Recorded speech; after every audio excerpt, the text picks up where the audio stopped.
Xin chào tất cả các bạn nha. Thì ở trong cái video này mình sẽ chia sẻ cho các bạn một cái cách để chúng ta có thể là tự tạo một cái biểu tượng trở về như thế này. Thì như các bạn thấy bây giờ khi mà mình vuốt trở về thì bên chỗ cái cạnh này sẽ xuất hiện một cái biểu tượng hình chú cúng con. Hoặc là bây giờ mình có thể là thay đổi thành một cái biểu tượng như thế này. Các bạn hoàn toàn có thể đưa vào đây cái hình ảnh cá nhân của các bạn cũng được nha. Và chúng ta có thể là tạo ra một cái biểu tượng vuốt trở về như thế này. Trông cũng khá là thú vị trên những dòng thiết bị Samsung Galaxy. Bây giờ chúng ta sẽ cùng bắt đầu. Trước tiên thì các bạn sẽ lên trên Galaxy Store và tìm kiếm cài đặt giúp cho mình cái phần mềm Goodlock nha. Phần mềm hỗ trợ tìm kiếm những dòng thiết bị Galaxy được chính Samsung phát triển. Sau đó thì các bạn sẽ mở ra. Bên trong cái Goodlock này các bạn sẽ tìm kiếm giúp cho mình cái phần hỗ trợ gọi là Navistar nha. Thì nếu mà chưa có tải về thì nó sẽ có mũi tên tải về chỗ này. Các bạn tải về xong thì chạy nó nha.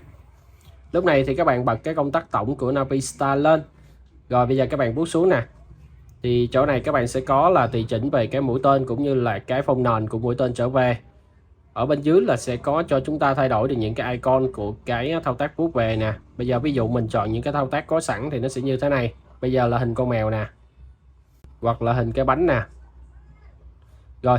Bây giờ để mà thêm những cái hình cá nhân của chúng ta vào, không sử dụng những cái biểu tượng mặc định của cái chức năng Navistar này, thì các bạn sẽ mở giúp cho mình bộ sưu tập ra. Và bây giờ mình sẽ thực hiện với cái hình Luffy như thế này.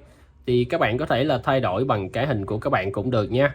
Bây giờ các bạn sẽ tách nền của nhân vật bên trong ảnh ra, nhấn giữ vào và chúng ta sẽ lưu thành ảnh nè.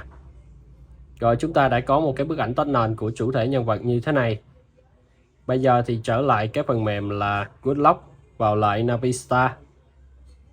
Chúng ta sẽ đi vào Sidebar nè. Bây giờ các bạn sẽ chọn vào cái biểu tượng Gallery, thư viện đó. Và các bạn lựa chọn vào cái bức ảnh chúng ta tách nền. Thì chỗ này nó xuất hiện các bạn xem trước rồi nha. Như vậy là chúng ta đã tạo thành cái biểu tượng khi chúng ta vuốt về hình Luffy. Thì thay đổi thành cái hình cá nhân của các bạn rất là đơn giản thôi. Đó, bây giờ thì mỗi khi mà chúng ta vuốt như thế này thì các bạn sẽ thấy là cái biểu tượng nó xuất hiện đây. Rồi mình sẽ thử với một cái biểu tượng khác, biểu tượng hình bong bóng này đi.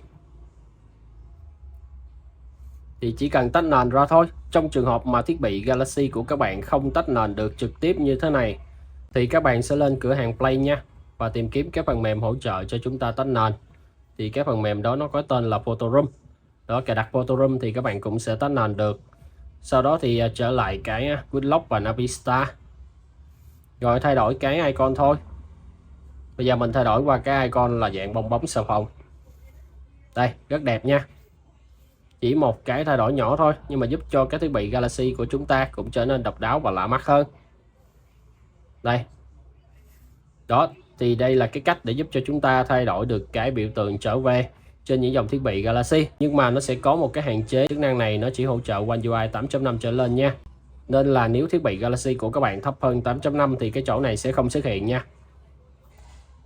Rồi, thì video này của mình tới đây xin tạm dừng. Rất cảm ơn các bạn đã quan tâm theo dõi. Xin chào và hẹn gặp lại các bạn trong những video lần sau nhé.